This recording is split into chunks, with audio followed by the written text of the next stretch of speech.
மார்கழி 19 அதுக்கான வீடியோ இன்றைக்கி பண்ணுறோம்.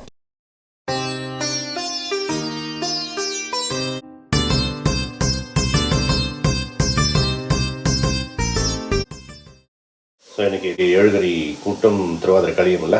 ஆமாம், காத்தால கொஞ்சம் பண்ணியாச்சு வெண்பொங்கல். இப்போ இது வந்து இன்னைக்கு அப்படியே இந்த அம்சையை பண்ணிட்டு நம்மளும் சாப்பிடலாம்னு சொல்லிட்டு பண்ணுறது. 7 கறி இல்லை 11 காய் இருந்தது, 11 காய் கொஞ்சம் கொஞ்சமாக எடுத்துட்டுருக்கேன். அப்புறம் வந்து அரைக்கிறதுக்கு எடுத்துட்டு தனியாக காமிக்கலாம். அப்புறம் இது வந்து களி பண்ணுறதுக்கு வந்து அரிசி ரெண்டு அழகு அரிசி எடுத்துட்டுருக்கேன். ஒரே ஒரு கைப்பிடி பைத்தம்பருப்பு நல்லா கழிஞ்சிட்டு ஜலம் வடிக்கிறதுக்கு வச்சுருக்கேன். இப்போ வந்து அடுப்பில் வந்து வறுத்துக்கிறேன் அந்த அரிசியை. அந்த தோரம்பருப்பு வேக போடுறேன். Okay, so one by one பார்க்கலாம்ல. கூட்டுக்கு வந்து இதால் ஒரு அழாக்கு வந்து தோரம்பருப்பு போட்டு வச்சுருக்கேன் வேகிறதுக்கு. அதில் கொஞ்சம் மஞ்சப்பொடி கொஞ்சம் போட்டுக்கிறேன். அப்புறம் காய் வந்து இது வந்து துவரை. ஆமாம், இது ஒரு 200 கிராம்ஸ் இருக்கும்.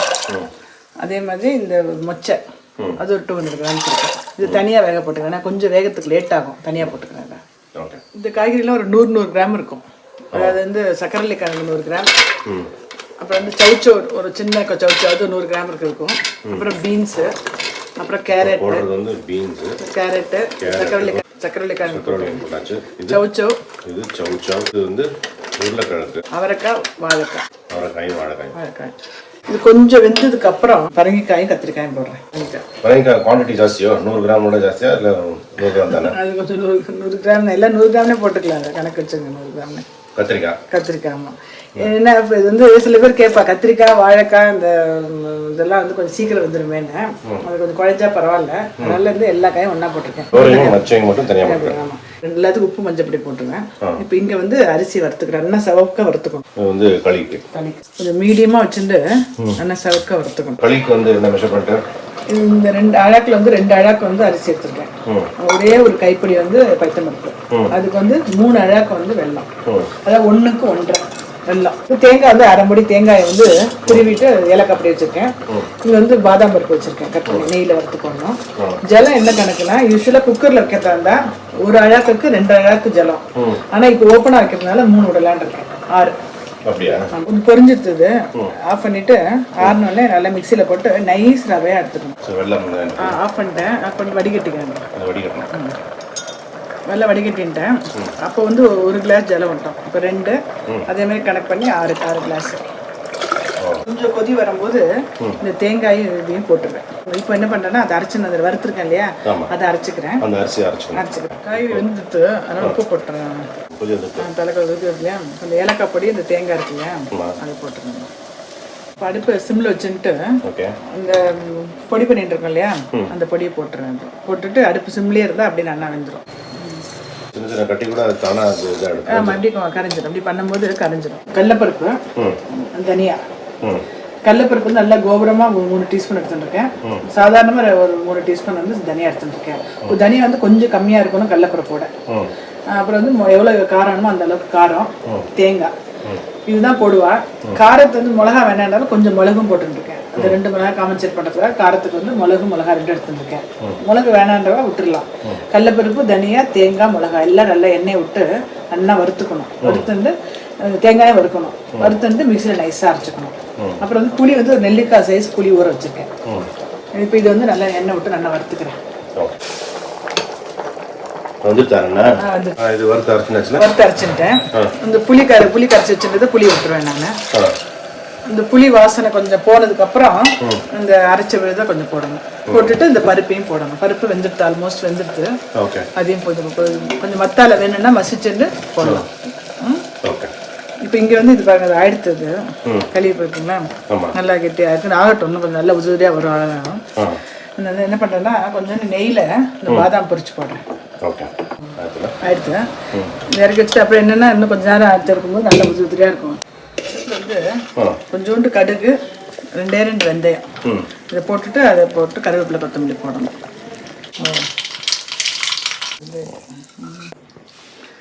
ஆயிடுத்து கொஞ்சம் ஆறினோடனே இன்னும் கட்டியாயிடும். ஓகே, ஸோ இப்போ வந்து களியும் 7 கறி கூட்டம் இல்லையா? தேங்க்ஸ்.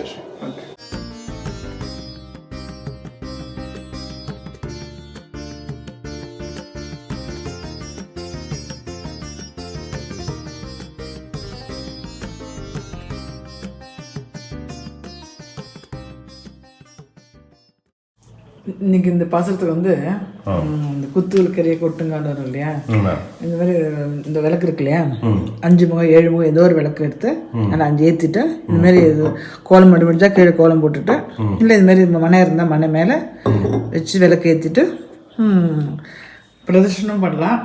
இல்லை அப்படின்னா இது வந்து ஓம் விகிருதே தியானமான குங்குமத்துலேயோ பூலையோ பூ வந்து வாசனை பூ கிடச்சா வாசனை பூவில் அர்ச்சனை பண்ணணும். பண்ணிட்டு நம்மளால முடிஞ்ச வந்து வெத்தலை பாக்கு கொடுக்கலாம். ஸோ வெத்தலை பாக்கு எடுத்து வச்சுருக்கேன் நான். ஒரு ப்ளவுஸ் ஸ்வீட்டும் தேங்காய் வெத்தலை பாக்கு எடுத்து வச்சுருக்கேன் கொடுக்கறதுக்கு. ஸோ இது பிரசாதம் பண்ணிவிட்டு பிரசாதத்துக்கு அப்புறம் விளக்கேற்றி பூஜை பண்ணிவிட்டு கொடுத்துருவேன் வெத்தலை பாக்கு.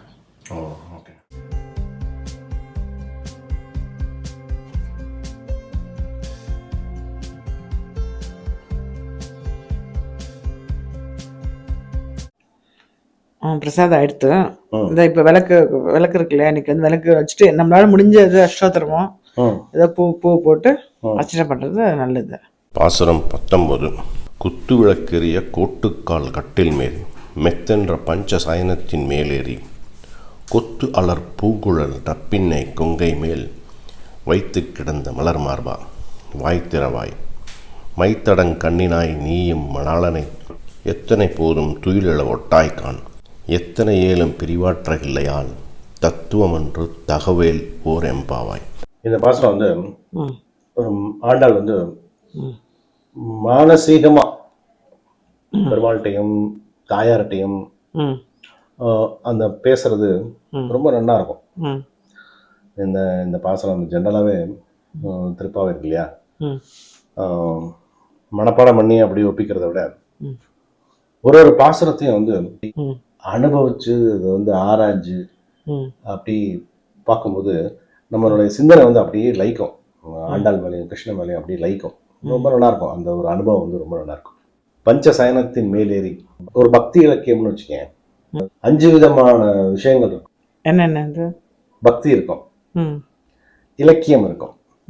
பக்திங்கிறதுனால பெருமாளுக்கும் பக்தனுக்கும் உள்ள பந்தத்தை காமிப்பான். அந்த பந்தம் இருக்கும். ஒரு நாடகம், நாடக தன்மை இருக்கும், நாடக ரசம் இருக்கும். 5வது அதுல உள்ள மறைஞ்ச ஒரு உள் பொருள் இருக்கும். மொத்தம் எத்தனை ஆச்சு? 5. இதுல ஆண்டாள் சொல்லுவா பாருங்க, மெத்தென்ற பஞ்ச சயனத்தின் மேலே. பஞ்சனா என்னது? 5. இப்ப நம்ம பக்தி இலக்கியத்துல எத்தனை பார்த்தோம்? 5. இந்த 5மே இருக்கும் இந்த பாசனத்துல. ஜென்ரலாவே ஆண்டாள் பாசனத்துல அந்த 5மே கலந்துருக்கும். இந்த பஞ்சசயனம் அவ சொன்னது வந்து கிருஷ்ணன் படத்திருக்கிற படுக்கையில வந்து 5 விதமான விஷயங்கள் இருக்குன்னு சொல்லுவா. ஆனா இந்த இலக்கியத்தை, அவளோட இலக்கியத்தை பார்க்கும்போது இந்த 5மே இருக்கும். இப்ப நம்ம சொன்ன 5மே இருக்கும். இந்த பாசனத்துல என்ன சொல்றான்னா, 5 விதமான ரசனையோட சேர்ந்த படுக்கையில மேல நப்பிண்ணை படுத்துட்டு இருக்கா, நப்பிண்ணை மேல கிருஷ்ணன் படுத்துட்டு இருப்பான். வெளியே இருந்து ஆண்டாள் கிருஷ்ணன்ட்ட சொல்றான், உன்னை பார்க்க வந்திருக்கோன்னு சொல்லிட்டு அப்புறம் தாயார்கிட்ட போறான், நப்பிண்ணைட்ட போறான். நீயாவது ஒரு வார்த்தை சொல்லப்படாதா, அவன் எங்களை பார்த்து எப்படி இருக்கேன்னு கேட்டா போறோம் அப்படின்னு தாயார்கிட்ட ரெக்கமெண்ட் பண்றான். இது எல்லாமே மானசீகமா இருக்கும். இந்த பாட்டை வந்து நம்ம புரிஞ்சு நம்ம அதை ஆராயும் போது ரொம்ப நல்லா இருக்கும். நாடக தமிழ் இருக்கும். நப்பிண்ணை பேசுறது, நப்பிண்ணை கிட்ட ஆண்டாள் பேசுறது, ஆண்டாள் வந்து கிருஷ்ணனை அட்ரஸ் பண்றது நாடக தமிழா இருக்கும். இது ஒரு மானசீகமா அப்படி பேசுவாங்க, ரொம்ப நல்லா இருக்கும். இந்த மானசீக பக்தி அப்படின்னோடனே எனக்கு முதல்ல ஞாபகம் வர்றது யார் தெரியுமா? பீமன். பீமன் அப்படின்னோடனே உனக்கு என்ன ஞாபகம்? பலசாலி, என்ன சாப்பிடுவான், நல்லா தூங்குவான். அவன் பக்தி செஞ்சு பார்த்திருக்கியா? கேள்விப்பட்டது இல்லை. இந்த மானசீக பக்தி அப்படின்னாலே பீமன் தான். எப்படி எப்படிங்கிறத கதையை பார்ப்போம், ஒரு குட்டி கதை பார்ப்போம். இவன் எப்பவுமே வந்து லேட்டா எழுந்திருப்பான். பீமன் நைட்டு லேட்டா தூங்குவான், காத்தால எந்திரிக்கிறது லேட்டு. யுதிஷ்டிரன் அவ சகோதரர்கள்லாம் சீக்கிரமே எந்திருந்து அனுஷ்டானங்கள்லாம் முடிச்சுட்டு பூஜையில உட்காந்துருவான். பூஜை உட்காந்து அவ முடிக்கிற தருவாயில தான் இவன் எந்திருந்து வருவான் பூஜைக்கு. நைட்டு லேட்டா தூங்குவான், நிறைய சாப்பிடுவான். நைட்டு லேட்டா தூங்கிட்டு காத்தால லேட்டா எழுந்திருப்பான். யுதிஷ்டிரன் வந்து ஒரு நாள் வந்து அவனை வந்து கோபமா திட்டுவான். இதே மாதிரி டெய்லி பண்ணிட்டே இருக்க ம் அப்படின்னு சொல்லிட்டு ம் சீக்கிரமா எந்திருந்து பழகு, ம் சீக்கிரமா படுக்க பழகு அப்படின்னு சொல்லுவான் தர்மன். ம் கேட்டுப்பான், சரின்னு கேட்டுப்பான். ம் அப்போ ஒரு நாள் என்னாச்சு, தர்மன் வந்து அடுத்த நாள் பூஜைக்கு கிருஷ்ணனை கூப்பிடணும்னு எதிர்பார்க்குறான். ம் கிருஷ்ணா வந்தா நல்லா இருக்கும் ம் அப்படின்னு சொல்லிட்டு நகுலனை கூப்பிடுறான். ம் நீ போய் கிருஷ்ணனை போய் கூட்டின்னு வாயேன் ம் அப்படி. நகுலன் போறான்.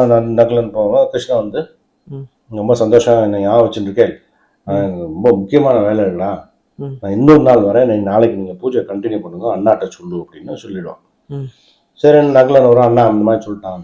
ம் ரொம்ப வாட்டமாக உட்காந்துருப்பான் தர்மன். ம் அர்ஜுனன் வருவான். அண்ணா என்னண்ணா சோகமாக இருக்கேன் அப்படிமா. ம் மதி கிருஷ்ணனை கூப்பிட்டேன், நாளைக்கு பூஜைக்கு கிருஷ்ணன் வந்தால் நல்லா இருக்கும்னு தோணித்து ம் கூப்பிட்டேன், நகுலனை போய் கூப்பிட்டு சொன்னேன், ம் முக்கியமான வேலை இருக்குன்னு சொல்லிட்டான். ம் அவ்வளோதானே, நான் எதுக்கு கவலைப்படுறேன், நான் அர்ஜுனன் இருக்கும்போது நீ அதெல்லாம் பற்றி கவலைப்படாத அப்படின்னு சொல்லிட்டு அர்ஜுனன் கிளம்பும், வீராவேசமாக கிளம்புவான். ம் ஏன்னா கிருஷ்ணனுடைய ஃப்ரெண்டு இல்லையா அர்ஜுனன், ம் நெஞ்சு நிமித்தின்னு போவான். ம் போயிட்டு கிருஷ்ணன்கிட்ட போய் அண்ணா கூப்பிட்றா வாடா அப்படிமா. ம் ஏய் சும்மாறா, எனக்கு நிறைய வேலை இருக்கு, ம் அவனுக்கு நகுலன்கிட்ட சொன்னேன், ம் நிறைய வேலை இருக்கு, நீ கிளம்பு, நான் இன்னொரு நாள் வரேன், ம் அண்ணாவை தப்பா நினைக்காதுன்னு சொல்லு அப்படின்னு சொல்லி அனுப்பிச்சிடுவான். ம் அவனும் ரிட்டர்ன் வருவான்.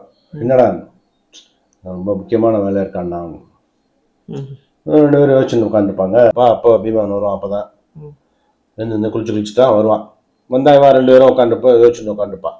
ம் அண்ணன் கிட்ட கேட்பான், அர்ஜுனன் கேட்பான், என்ன ஆச்சு. ம் திருப்பி அர்ஜுனன் சொல்லுவான், இந்த மாதிரி அண்ணா வந்து நாளைக்கு பூஜைக்கு கிருஷ்ணனை கூப்பிடலான்னு நினச்சார், ம் கிருஷ்ணன் முக்கியமான வேலைன்னு சொல்லிட்டான், ம் அதை பற்றி யோசிச்சுட்டு இருக்கோம், ம் பரவாயில்ல என்ன பண்ணுறது, கிருஷ்ணன் வரலன்னும் போது என்ன பண்ணுறது அப்படின்னு சொல்லுவாங்க அர்ஜுனன். ம் சரி நான் போய் கூட்டின்னு வரேன் அப்படின்னு சொல்லுவான் ம் பீமன். அப்போ அர்ஜுனன் சிரிச்சிருவான், ம் ஏண்டா நான் கூப்பிட்டே வரல, ம் நீ கூப்பிட்டா வரப்போறா, ம் சும்மா உட்காரு அப்படிமா, மத்தியானத்துக்கு என்ன சாப்பிட்லாங்கிறத யோசி அப்படிமா. பாப்பா ம் சாமிடுறா, நான் போய் கூட்டின்னு வரேன்னு சொல்லிட்டு ம் அவனோட கதையை எடுத்துடுறான். ம் கதைனா தெரியும் இல்லையா, பீமனோட கதை, அதை எடுப்பான். ம் எடுத்துட்டு ஆற்றை விட்டு கொஞ்சம் முன்னால போவான். ம் ஓப்பன் கிரவுண்டு, ம் நேர வானத்தை நோக்கி வீசுவான். ஜெயஸ்ரீ அந்த கதையை ஃபுல்லா வீசுவான். ம் பலத்தோட வீசிட்டு ம் கிருஷ்ணன்ட்ட சொல்லுவான், கிருஷ்ணா அண்ணா வருத்தப்படுறான், ம் இது என்னால பார்க்க முடியாது, ம் நீ நாளைக்கு வர, ம் உன் வேலையை போஸ்ட்போன் பண்ண, நீ நாளைக்கு வரணும், ம் அப்படி வரலைன்னா ம் இந்த கதை வந்து என் தலையில விழுந்து நான் சுக்குநூறா ஆகணும், ஏதாவது ஒண்ணு பண்றான் அப்படின்னு சொல்லிட்டு நின்றுவான். ம் அந்த கதையை பாதியில பிடிச்சிருவான் கிருஷ்ணன். ம் பிடிச்சி நேரம் வருவான், என்னடா படுத்துறீங்கன்னு சொல்லிட்டு சரி வரேன் அப்படின்னு சொல்லிட்டு வந்துடுவான். கிருஷ்ணன் பீமனோட வந்துடுவான். ம் வந்துட்டு தர்மன்ட்ட சொல்லுவான், கண்டிப்பா நான் நாளைக்கு வரேன் அப்படின்னு. ம் அப்போ அர்ஜுனனுக்கு வந்து ஒரு சந்தேகம் வரும். பீமன் லேட்டா தூங்குவான், லேட்டா எழுந்திருப்பான், அவன் பாட்டு சாப்பிடுவான், வருவான், போவான். ம் அர்ஜுனனுக்கு ஆச்சரியமாகும், ம் எப்படி நம்மெல்லாம் கூப்பிட்டு கிருஷ்ணா வரல, பீமன் கூப்பிட்டு வந்தானே. கிருஷ்ணன் வந்து அர்ஜுனன் கூட்டின்னு போவான் இமயமலைக்கு. இந்த இமயமலை வந்து ம் பனி, அப்படியே பனி மலையா இருக்கும், ம் பனி கொட்டி கிடக்கும். ம் இவன் வந்து போற வழி எல்லாம் ம் ஒரே பூ, நல்லா அழகா வாசனை பூ, மலர்ந்த பூ. ம் இமயமலையில இருக்கிற பூதகணங்கள் அப்படி போக போக போக அந்த அந்த பூவெல்லாம் வந்து ரோட கிளியர் பண்ணிட்டே போறான், இந்த பக்கம் அந்த பக்கம் தள்ளி விட்டுண்டு. ம் அந்த மலை ஃபுல்லா வந்து புஷ்பம், ம் அவ்வளவு கொட்டி கிடக்கு. ம் இவனுக்கு ஆச்சரியம், ரெண்டு ஆச்சரியம். ஒண்ணு வந்து அந்த பனி மலையில எப்படி பூ பூக்குறது, ம் அந்த இதுல பூ மலராது இல்லையா, ஒண்ணு. ரெண்டாவது இது எப்படி இங்க வந்தது, எப்படி யார் போடுறா அப்படி ம் அப்படின்னு கிருஷ்ணன் கேட்பான். இதெல்லாம் இங்க விளையிறது இல்லை, கீழே வந்து ஒரு பக்தன் இருக்கான், ம் அவன் வந்து அர்ச்சனை பண்ற பூ வந்து இங்க வருது ஓ அப்படின்னு சொல்லுவான் கிருஷ்ணன். ம் இது எப்படி அது, அவன் சரி அர்ச்சனை பண்றான், பண்ணட்டும், இவ்வளவு பூ எப்படி ஒரு மலை ஃபுல்லா, ம் இமயமலை ஃபுல்லா பூ இருக்குமா, ம் அவ்வளவு பூ எப்படி அர்ச்சனை பண்ணுவான், ஓ அது சாத்தியமா, அது ம் எப்படி அது கிருஷ்ணா அப்படின்னு கேட்பான். ம் யார் அந்த பக்தன், நான் பண்றேன், நான் என்னாலே அவ்வளோ ஒன்றும் பண்ண முடியலையே அப்படின்னு அர்ஜுனன் கேட்பான். ம் அப்போ கிருஷ்ணன் சொல்லுவான், அந்த பக்தன் பேர் வந்து பீமன் அப்படின்னோடனே எனக்கு ஷாக் ஆகும். எப்படி நான் பூஜை பண்ணியே பார்த்தது இல்லையே அப்படின்னு கேட்பான். ம். அப்போது கிருஷ்ணன் சொல்கிறது வந்து, நீ தர்மன் எல்லாருமே வந்து ஒரு பெருமாளாக ஒரு உருவகப்படுத்திட்டு அந்த பெருமாளுக்கு முன்னால் உட்காந்துட்டு அர்ச்சனை பூவை போட்டு பண்ணுறேன். அது ஒரு விதம். பீமன் வந்து என்ன பண்ணுவான் அப்படின்னா, ஃபுல்லாகவே என்னை நினச்சிட்டு இருப்பான். இப்போ ஒரு பூவை பார்ப்பான், பூவை பார்த்தோடனே இது பெருமாளுக்கு அர்ச்சனை பண்ண நல்லா இருக்குமே அப்படின்னோடனே அந்த வகையான பூ எங்கே இருந்தாலும் லோகத்தில் எங்கே இருந்தாலும் இங்கே வந்து சேர்ந்துருது, என்கிட்ட வந்து சேர்ந்துருது. அவன் நினைக்கும் போது அர்ச்சனை பண்ணா நல்லா இருக்குமே அப்படின்னு நினைச்சான்னா அந்த பூ எல்லாமே என்கிட்ட வந்து சேர்ந்துடும்.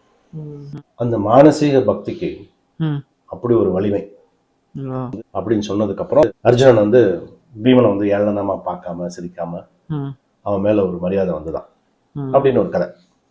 இது வந்து என்னன்னா, ஒண்ணு வந்து பெருமாள்கிட்ட நம்ம வந்து நினைச்சுட்டே இருந்தோம், பெருமாளை நினைச்சுட்டே நினைச்சுக்கேன், நம்மளுடைய குணாதிசயங்கள் எல்லாம் வந்து அப்படியே செதுக்கிடுவார்.